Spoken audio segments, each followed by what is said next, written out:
हमारा एक चेला है भिवंडी का, उसकी शादी हुई नई नई, होगा तुम्हारे ही बीच का। नई नई शादी हुई पर घरवाली भी बंबई की थी, रोज पिटाई होती चेला की, रोज पिटाई। पर चेला भी इतना समझदार कि रोज हंसता। तो एक दिन पड़ोसी ने कहा कि हमें एक बात समझ में नहीं आई। बोले क्या? बोले हमारी जब से शादी हुई तब से हंसी गायब हो गई, और जब से तुम्हारी शादी हुई तब से हंसी बढ़ गई। क्या तुम्हारी घरवाली ठीक है? बोले नहीं, घरवाली तो हमारी भी तुम्हारे ही जैसी है। फिर तुम हंसते क्यों हो? बोले हमने उपाय खोज रखा है। बोले क्या? बोले क्या तुम्हारी घरवाली तुम्हें पीटती नहीं है? बोले रोज पीटती। तो बोले भगवान की बड़ी कृपा है, हमारी तो 8 दिन में एक बार पीटती। पर फिर तुम रोज कैसे हंसते? बोले तरीका है। बोले क्या? बोले वो रोज फेंक करके कभी बर्तन मारती, कभी बेलन मारती, निशाना चूक जाता तो हम हंसते, निशाना लग जाता तो वो हंसती।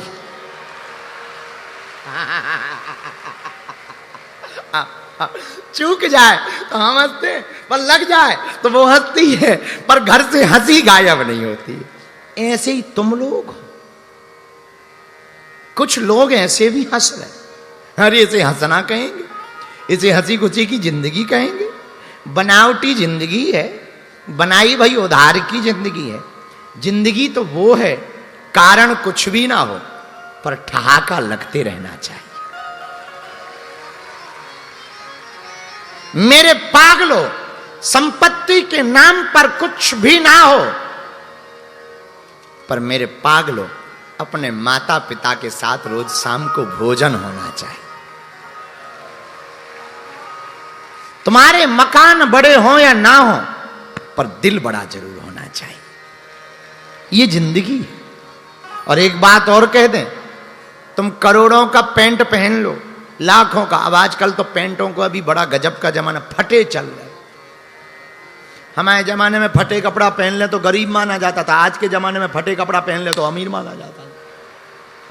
हम तो कई बार बड़े हंसने लगते। हम एक दिन भगवान से कह रहे थे कि हमें इससे अच्छा इस जन्म में हमें इस जमाने में जन्म दिया होता, उस जमाने में जन्म दिया था कि फटे कपड़ा पहन लो तो गरीब मानते थे, आजकल फटे कपड़ा पहन लेते हैं तो अमीर मानते हैं। तो बड़ी हालत खराब है। और कुछ लड़के तो लौंडे ही हैं, कुछ लड़के तो इतने गजब के होते हैं कि नया पैंट लेकर के फाड़ते।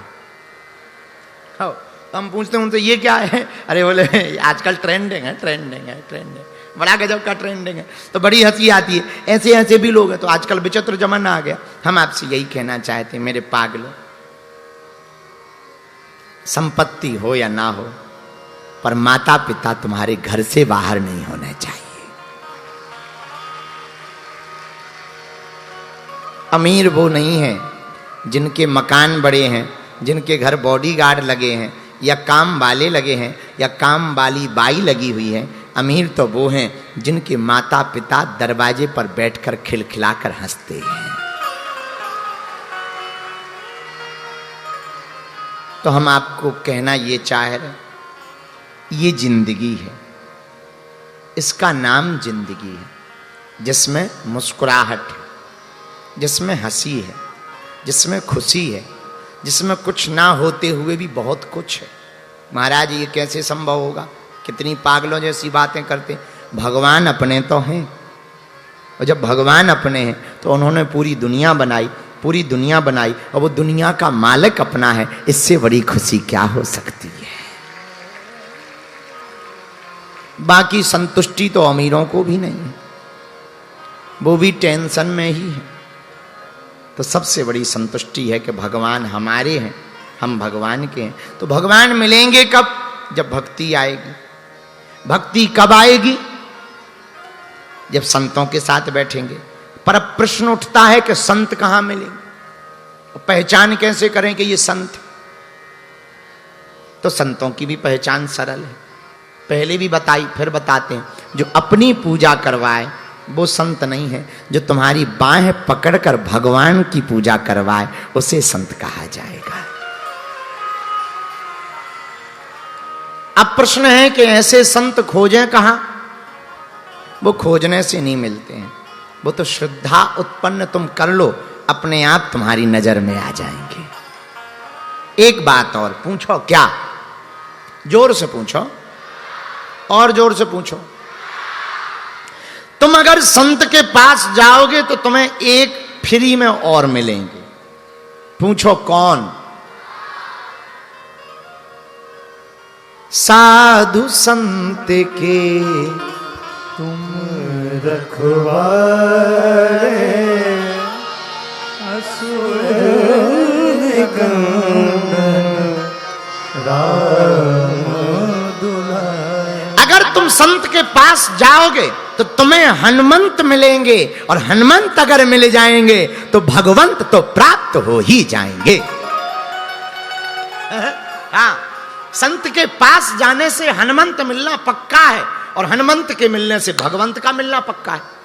गारंटी है, वो तो प्रोटोकॉल है। प्रोटोकॉल तो होता ही होता है भाई। कोई भी फाइल आपको पास करवानी है तो पहले तहसील ले जानी पड़ेगी, फिर एसडीएम के पास जाएगी, फिर कलेक्टर के पास जाएगी, फिर हस्ताक्षर होंगे। पर फाइल बड़ी हो तो फिर वो जाएगी राजधानी, तब जाकर के उसमें मुख्यमंत्री के साइन होंगे, मंत्रिमंडल में पास होगी, तब तुम्हें मिलेगी। वो प्रोटोकॉल है, प्रोटोकॉल के तहत ही मिलेंगे। वैसे ही भगवान का भी एक प्रोटोकॉल है। तुम पहले संत के चरण पकड़ो। और भागवत की एक बात हमें बहुत अच्छी लगती, गज और ग्राह की कथा। आहा,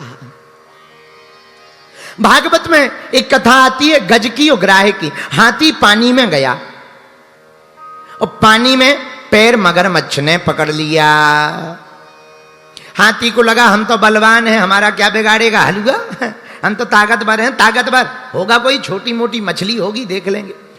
पर हाथी ये भूल गया कि जल के जीव को जल में बहुत ताकत होती है, और थल के जीव को जल में ताकत नहीं होती। तो हाथी हारने लगा, मगरमच्छ गहरे जल में खींचने लगा। मगर ने पैर पकड़ लिया। अच्छा, ये मगर है बड़ा खतरनाक, सबका पैर इस मगर ने पकड़ ही रखा है। हनुमान जी का पैर भी मगर ने पकड़ा था, हाथी का पैर भी लो आज कथा में मगर ने पकड़ लिया, और तुम लोगों का पैर भी मगर ही पकड़े। अगर पूछा जाए बंबई वालों से, क्यों बागेश्वर वाले गुरुजी 7 दिन तक बंबई में रहे, तुम नहीं गए? अरे बोले जाना तो था मगर। कुछ लोग तो ऐसा भी कहते हम पहुंच गए थे मगर। कुछ लोग तो कहते हैं कि हम तो पंडाल में भी पहुंच गए थे मगर। अब देखो तुम्हारा भी पैर पकड़ लिया मगर। ये मगर बड़ा खतरनाक है। हाथी के पैर को मगर ने पकड़ लिया। कहां जा रहे हो? इधर आओ। अंदर आए। अब हाथी अपने परिवार की तरफ देखने लगा, भाई हम डूब रहे हैं, बचाओ। तो हाथी की हथनी, बच्चे, सूंड दें, पर नहीं निकल पाया। जब शाम हो गई तो पत्नी जाने लगी, बच्चे जाने लगे। तो हाथी ने पूछा कहाँ जा रही हो? हथनी बोली अब कहाँ जाएं, घर जा रहे हैं। तो हाथी बोला हम यहाँ लड़ रहे हैं, मर रहे हैं, तुम घर जा रही हो? हथनी बोली महाराज अब तुम्हारा तो पक्का है कि भरोसा नहीं है कि निकलोगे कि नहीं, तुम्हारे चक्कर में हम क्यों भूखे मारे जाएं। अब हाथी का दिमाग खराब। खैर इस कथा को सुनकर के कई पतियों का भी दिमाग खराब होगा। हाथी का दिमाग खराब। बताओ तो, जिसके लिए हम रातों भर शेरों से लड़े, बड़े बड़े सिंहों से लड़े, आज वो छोड़ करके जा रहे हैं। अरे हाथी यो तुम्हारा हाल नहीं, सबका हाल है। सुर नर मुनि सबकी यह रीति, स्वार्थ लागी करे सब प्रिय। हाथी ये सबका हाल है। तू भूल करता रहा, तू सबसे प्रेम करता रहा, पर तुझे पता नहीं है ये जो तेरे नजदीक थे ये स्वार्थ के कारण थे। पर एक बात बोले भैया, प्रेमी वो नहीं है जो कुछ पाने के लिए प्रेम करे, प्रेमी तो वो है जो सर्वस्व लुटाने के लिए प्रेम करे, वो प्रेमी। हाथी रोने लगा। हथनी बोली रो मत महाराज, हम तुम्हारे नाम से भजन करवा देंगे, हथनियों को बुलाकर कीर्तन करवा देंगे। हाथी बोला किसका? बोले वाह, कल के दिन तुम मर गए तो कम से कम भूत बन के ना घूमो। दुनिया वाले बड़े गजब के हैं। जिंदा में दुनिया वाले चिपकने के लिए पीछे फिरते हैं, और मरने के बाद ताबीज बांधते हैं और नहाते इसलिए है कि कहीं चिपक ना जाए। आओ आओ, दुनिया वाले भी बड़े गजब के, दुनिया वाले इतने गजब के, जो आदमी तुम्हारे साथ आज चिपकने के लिए पागल होगा और धोखे से अगर मर गए तो वही शमशान में जलाने के बाद नहाता है, तुरंत नहाता है। बोले तुरंत क्यों नहाता है? कहीं चिपक ना जाए। ये दुनिया वाले बड़े गजब हैं, इनकी नीति रीति बड़ी विचित्र है। तो हाथी की हथनी बोली हम जा रहे, हाथी की आंखों में आंसू आ गए, कोई अपना नहीं है, रोने लगा हाथी। अब संसार तो अपना बचा नहीं, जगत तो अपना बचा नहीं, क्या जगदीश है? पुकार करने लगा, आर्तनाद स्वर में रोने लगा हाथी, आंखों में आंसू भर के, हे गोविंद कृपा करो। हरि जी हरि जी हरि जी, तुम बिन कौन हमारा, कौन हमारो,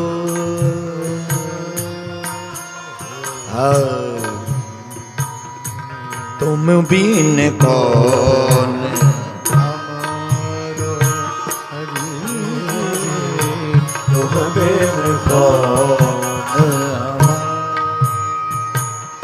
तुम बिन कौन हमारो, हरि जी तुम बिन कौन हमारो, प्रभु जी तुम बिन कौन हमारो, गुरु जी तुम बिन कौन हमारो, हमारो, तुम बिन कौन हमारो, हमारो, तुम बिन कौन हमारो, हमारो, तुम बिन कौन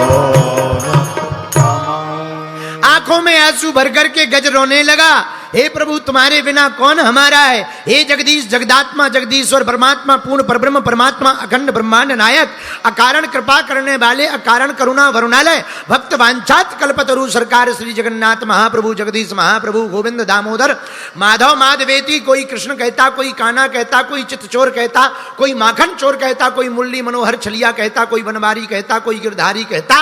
हे नटवर नागर नंदा, हे कृष्ण कन्हैया गोपाल कान्हा मुरारी, आपके बिना कौन इस संसार में हमारा है, आकर के हमारी रक्षा करो, रक्षा करो, रक्षा करो। और आंखों में आंसू भर करके रोने लगा। भगवान ने सोचा नहीं जाएंगे तो बुरा हो जाएगा, डूब जाएगा भगन। और देखो बुरा ना मानना मेरे पागलों, वो डूब जाते हैं जिन्हें खुद पर गुमान होता है, और वो डूबते डूबते भी तैर कर पार हो जाते हैं जिन पर तू मेहरबान होता है। भगवान जिन पर मेहरबान हो वो डूब भी जाए तो पार हो जाता है। आहा, गज को बचाने के लिए गोविंद आए, अपने गरुड़ पर बैठ करके गोविंद आए। ऊपर से देखा कि हाथी डूब ना जाए तो ऊपर से ही चक्र सुदर्शन छोड़ दिया, मगरमच्छ का सिर कट गया, हाथी बच गया, कमल का पुष्प सूंड में लिए हुए भगवान के पास चढ़ा दिया। पर लोगों ने भगवान से पूछा आप आए किसके लिए? भगवान बोले गज को बचाने के लिए। बुलाया किसने? गज ने। स्तुति किसने की? गज ने। प्रार्थना किसने की? गज ने। आर्तनाद किसने किया? गज ने। रक्षा किसकी करनी थी? बोले गज की।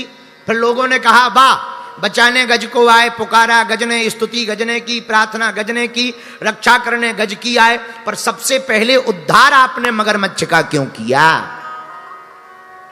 अगर गज के लिए आए थे तो फर्स्ट नंबर गज को देना चाहिए, दूसरे नंबर पे गज को डाल दिया, पहले नंबर पे कल्याण मगरमच्छ का कर दिया। ये बात समझ में नहीं आई हमारी। तब भगवान ने बड़ा गजब का जवाब दिया जो हम तुमसे कहना चाह रहे। भगवान का जवाब ये है, देखो भाई, जो हमारा भगत है उसका तो उद्धार होना ही है, पर जो हमारे भक्त के चरणों को पकड़ लेता है उसका हम पहले उद्धार कर देते हैं। हाँ, कोई हमारे भक्त के चरण पकड़ ले उसका हम पहले उद्धार कर देते हैं। और क्या गजब का जवाब भगवान का, कितनी अद्भुत बात है। मेरे पागलो, यही तो हम तुम्हें बताना चाहते हैं। हम भक्त ना बन पाए तो क्या हुआ, किसी भगवत भक्त के चरणों को पकड़ लें तो उद्धार हो जाएगा। अब हमारी नजर में तो एक ही भगवत भक्त हैं, राम रसायन तुम मेरे राम रसायन तुम्हारे पासा, राम रसायन तुम सदा रहो रघुपति के दासा।